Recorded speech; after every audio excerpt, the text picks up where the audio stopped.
Uma entrevista importante. A gente abriu a edição de hoje trazendo dados da Polícia Civil de Santa Catarina, dados exclusivos, que mostram que em um ano o Brasil registrou ao menos 92 ameaças contra escolas.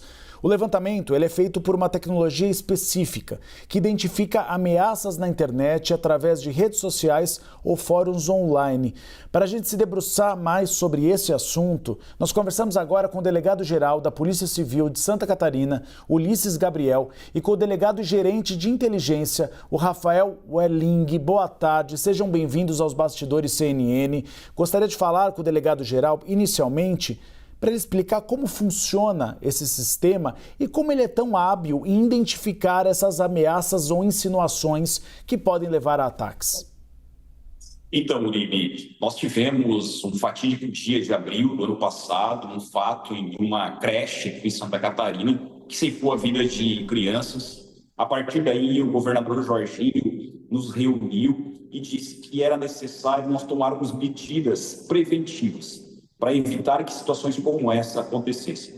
Então, nós selecionamos 3 policiais civis, um especialista em produção de software, um especialista em engenharia social e um outro especialista na área operacional, para que nós pudéssemos criar, então, o CyberLab IPC, o Cyberlaboratório de monitoramento de condutas praticadas pela internet. Ele foi constituído em agosto de 2023, com investimentos do governador nessas pessoas, em estrutura, na qualificação, em cursos e também com tecnologias. A partir daí, nós começamos a fazer um monitoramento das redes e identificamos ao longo de um ano 137 possíveis ocorrências de ameaças, das quais 92 em escolas, grande parte dessas, inclusive, fora do Brasil. Tivemos, e de Santa Catarina, tivemos 4 casos fora do Brasil, 2 no México, um na Itália e outro na França. Tivemos casos fora do estado, como São Paulo e também Rio Grande do Sul, e acabaram, através desse monitoramento de perfis de condutas suspeitas, chegamos nesses indivíduos, 8 deles acabaram sendo presos, foram 33 operações policiais realizadas em razão dessa situação, identificando, de fato, perfis com tendências a, daqui a pouco, praticarem atentados. Nós tivemos um caso, recentemente, na Itália, onde o jovem que foi identificado como um potencial atacante tinha com ele um soco inglês, uma faca, também foi apreendido o seu computador e o seu smartphone, pois nós conseguimos fazer a identificação de um possível ataque diante dessa estrutura que nós montamos aqui por determinação, por inspiração do governador Jorginho Melo.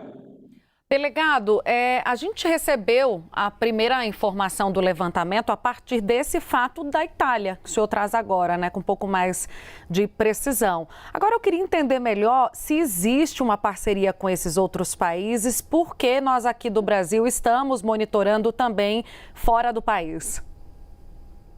Bom, o mundo virtual ele não possui mais localização, né? A globalização virtual, tanto a www quanto a Dark Web e a Deep Web fazem com que as pessoas estejam em todos os lugares do mundo se concentrando em salas, em chats, em grupos. Então, com o rompimento dessas barreiras que a internet acabou ensejando, dando causa, automaticamente nós conseguimos atingir esses países e ajudar na proteção desses países por conta dessa quebra de barreiras que a internet impôs no mundo atual, e cada vez mais os crimes eles são praticados através da internet, é utilizada a internet para a prática de diversos crimes. E hoje tudo está no celular ou no computador e, por consequência, esses smartphones e os computadores estão conectados à internet. Então, a quebra de barreiras fez com que também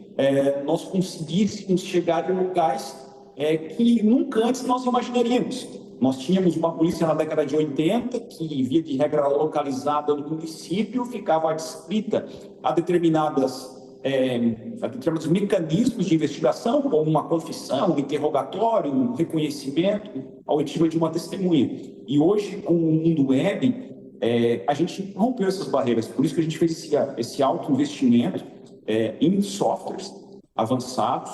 Nós compramos computadores de alto desempenho, porque para fazer o tráfego em determinados pontos da Dark Web, da Deep Web, nós precisamos de estrutura adequada. E então, a gente acaba atingindo essas situações. Um dos casos, inclusive, que nós identificamos através da gerência aqui do delegado Rafael Werning, que cuida do Cyberlab, junto com os nossos 3 policiais, tanto o Bruno quanto o Antônio e o Martins, um possível ataque no MASP, em São Paulo.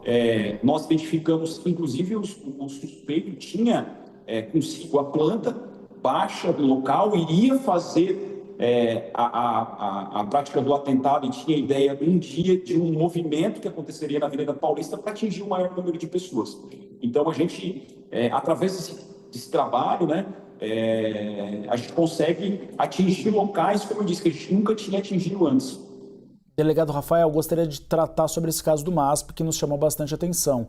Então, um artefato explosivo que seria explodido, provavelmente durante uma manifestação no Museu de Artes de São Paulo.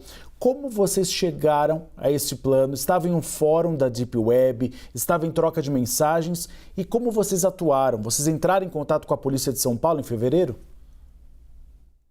Então, exatamente. A nossa inteligência cibernética, né, o nosso Cyberlab, ele fica dentro da estrutura da Diretoria de Inteligência da Polícia Civil de Santa Catarina. Então, os nossos policiais, eles estão cotidianamente monitorando esses fóruns de internet, entrando nesses sites abertos, tanto na web mesmo, quanto na Deep Web. E em um desses fóruns foi identificado realmente essa ameaça,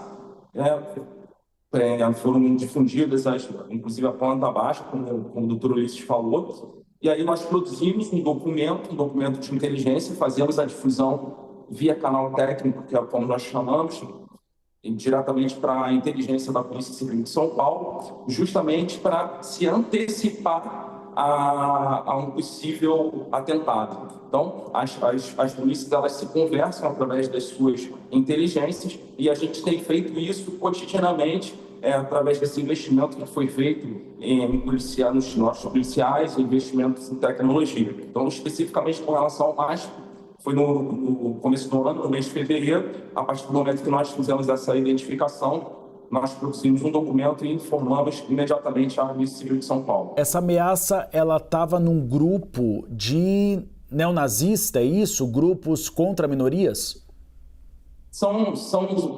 Existem uma série de grupos extremistas, né? Que são grupos que planejam ataques em escolas, ataques contra grupos de minorias. Então, são uma série de grupos. Então, um desses grupos específicos, os nossos policiais conseguiram detectar essas mensagens. Eu imagino, delegado, que seja um volume muito grande de mensagem, de troca de informação entre esses grupos, né? Quando é que vocês identificam, de fato, os indícios que os levam a crer que haverá um ataque? Então, é importante, né, doutor Rafael, nós citarmos isso, até porque qualquer ameaça identificada acaba acendendo um sinal vermelho, porque nós temos que agir preventivamente para fazer com que ele não ocorra. Então, se for uma brincadeira, a gente vai atuar, mesmo porque a gente tem que proteger pessoas. Então, a gente age imediatamente. Então, esses fóruns de discussões, eles acabam sendo um ambiente onde muitas vezes pessoas que são com problemas psicológicos, sofrem bullying ou algo do gênero, acabam procurando ali nesse local indivíduos que coordenam os grupos, porque vem de regra há coordenadores, que são os estimuladores das ações. Então, esses indivíduos, eles pedem que esses jovens, eles pratiquem atos que vão ser escalados. Vamos supor, agrida um cachorro da sua casa, filme, mande para o grupo. Agrida seu irmão,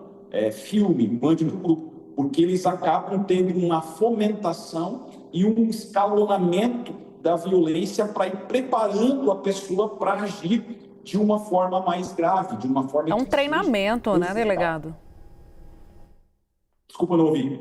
Não, treinamento mesmo desses jovens, né? Exatamente.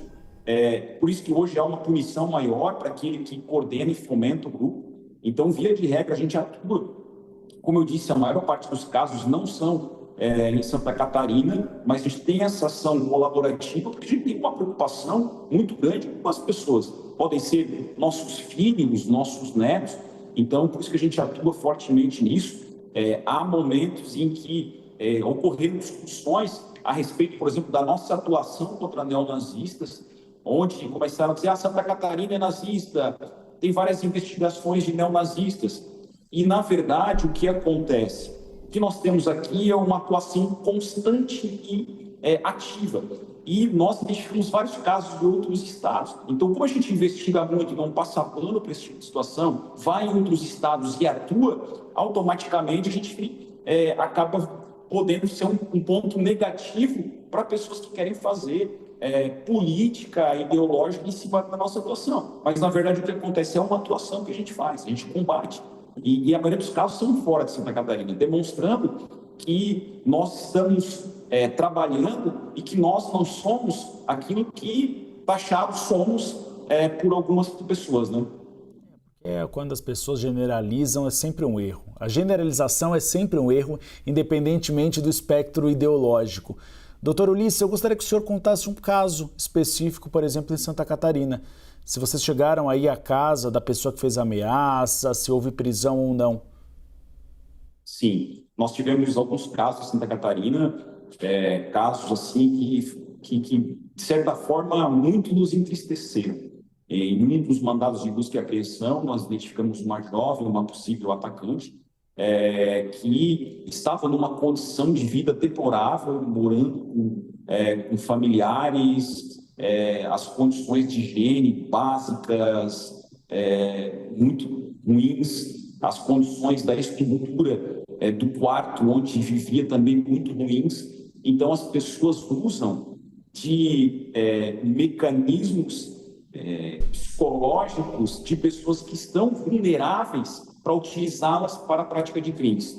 Então, muitas vezes, nós chegamos aos possíveis atacantes e nos deparamos com situações tristes. Em outras oportunidades, indivíduos estão, de fato, se organizando para praticar um tipo de crime contra seja uma escola, seja uma creche ou um outro local público. Então, as atuações, nós tivemos 8 prisões, né, de indivíduos, essas 33 operações realizadas, e isso nos causa um impacto porque o que a gente observa, pessoas que estão vulneráveis e criminosos ficam incitando.